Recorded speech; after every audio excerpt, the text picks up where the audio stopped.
Hey, all. Ron here from Military Images Magazine with a new episode of Life on the Civil War Research Trail. I spent this weekend at the Ohio Civil War Show in Mansfield, Ohio, one of the best shows in the country. And I met a bunch of folks, including a number of YouTube subscribers. So thanks for stopping by the table on Saturday and Sunday. It was great to meet you. Great to talk about Civil War photography and all things Civil War. It was absolutely great. While I was at the show, I made a bunch of scans, working one night after the show until 11, the next night until 10. I've got dozens and dozens of original Civil War images that will be appearing on this channel and in Military Images Magazine. I thought I'd pick one of them to share with you. And this is the officer pictured here that we're going to talk about. To get to his story, I want to take you back to a July day in 1862 in Virginia's Shenandoah Valley. On a road leading south out of Martinsburg, a party of Union staff officers and other soldiers accompanied an ambulance bearing two women, Margarethe Schurz, the wife of then Brigadier General Karl Schurz, and a doctor's wife.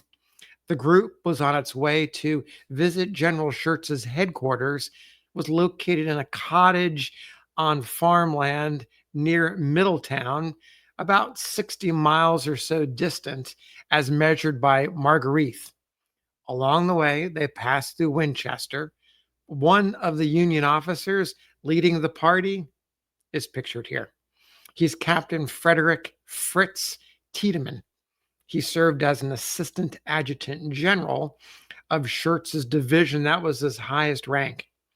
Margarethe revealed the anti-Union feeling and the destruction in the area as a result of Stonewall Jackson's Valley campaign. And she also revealed a comment about Fritz's attitude towards the enemy. This all came in a letter to her in-laws that was written around July 15th of 1862. Here's her observations. She writes, "In the ambulance, we drove comfortably and without worry to Winchester, which was about 22 miles away. We started off cheerfully, for the impending meeting with her husband, Karl, affected us powerfully. In Winchester, where the secessionists had treated our leaders so abominably, we passed the night. One has no conception of the foulness in the hotels if one has not been there. You only see old men or boys, since the others are all in the Southern Army. The harvest looks fine, but they have no people to do the work, and the wheat has already become quite brown and will doubtless mostly rot. We drove from Winchester Wednesday morning, about 18 miles, and then had only 12 miles more to Middletown. On the entire route, we met only our own provision wagons and saw the horses of our troops feeding in the high wheat fields. Several old farmers stopped us and begged Fritz with quavering voices to forbid the men to burn the fences and destroy the fields. I felt sorry, but Fritz has no pity for rebels. Dead horses lay on both sides of the road, poisoning the air. Fences were no longer to be seen. Men, old as the hills, were in the fields putting forth their utmost efforts. Here and there we saw a farmer on horseback who gazed at us with uncanny looks and often caused me the worst fright. But hurrah! Here we are in Middletown before a nice house. Karl stood in front of General Franz Sigel's headquarters, that blessed childlike countenance as he espied us. Oh, he has an innocent child's countenance when he truly rejoices." The letter goes on, and you get the idea. She was unified with her husband after some time, and Fritz, the loyal staff officer, went on his way. Now, a little more about Fritz. He's got his own interesting backstory. He hailed from German intellectual elite. His grandfather, Professor Dietrich Tiedemann, was a philosopher of enlightenment and a noted critic of Immanuel Kant. Fritz's father, Professor Friedrich Tiedemann, was a renowned anatomist.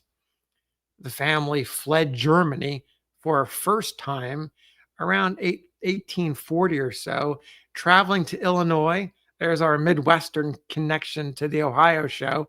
And that's where Fritz was born in Illinois in 1840 in a German community. Soon after his birth, the family headed back to Germany. Fritz attended school in Mannheim and Schwetzingen, but life took a dramatic turn during the Revolution of 1848. His uncle, Friedrich Hecker, helped lead the failed uprising in Baden. When the rebellion was crushed, Dr. Tiedemann was condemned to death and fled with his family back to America, arriving in the fall of 1849. Fritz, by the way, was about 8 at this time.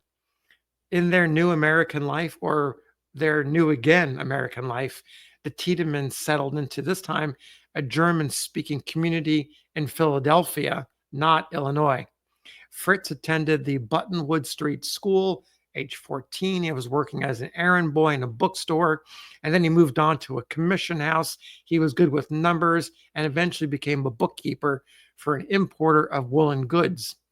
The rhythm of commerce and industry might have continued, but it was interrupted by the thunder of war, of course, in 1861. After the shock of Fort Sumter, Fritz, for his adopted country, enlisted in one of those 3 month regiments, the 19th Pennsylvania Infantry, and spent his time not seeing any battle. They were in the defenses of Washington, D.C. and Baltimore. Fritz then went home, then came back to the Union Army that same summer of 1861, this time with the 75th Pennsylvania Infantry, an almost all German regiment made almost entirely of immigrants.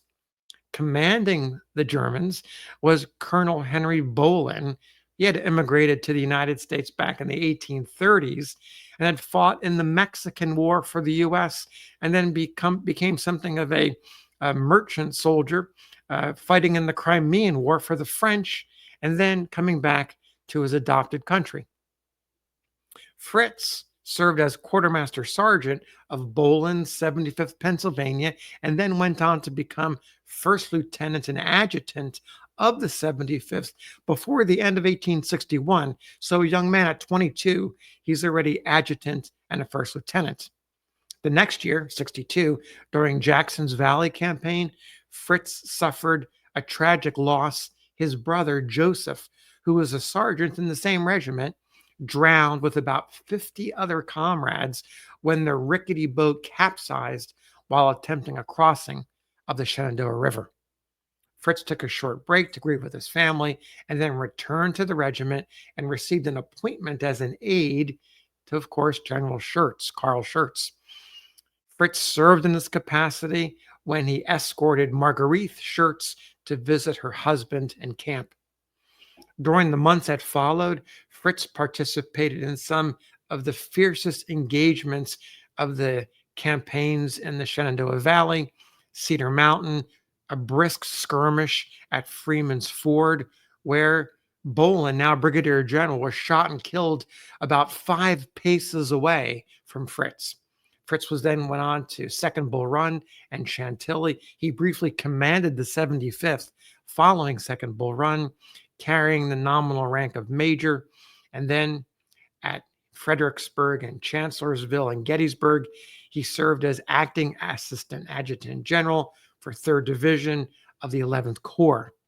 In August of 63, he submitted his resignation as captain, but according to one report, Major General George G. Meade, commanding the Army of the Potomac, declined. He insisted it would harm the service.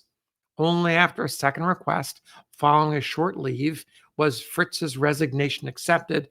That was in mid-September of 1863.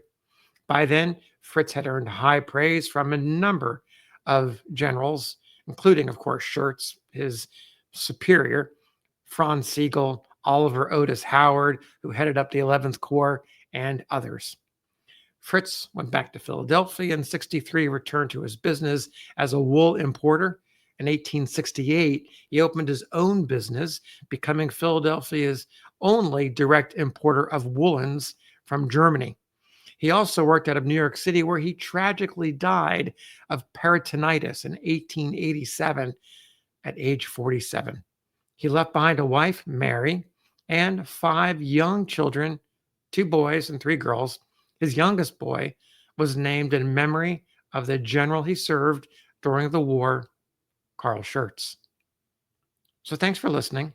We'll see you on the next episode of Life on the Civil War Research Trail.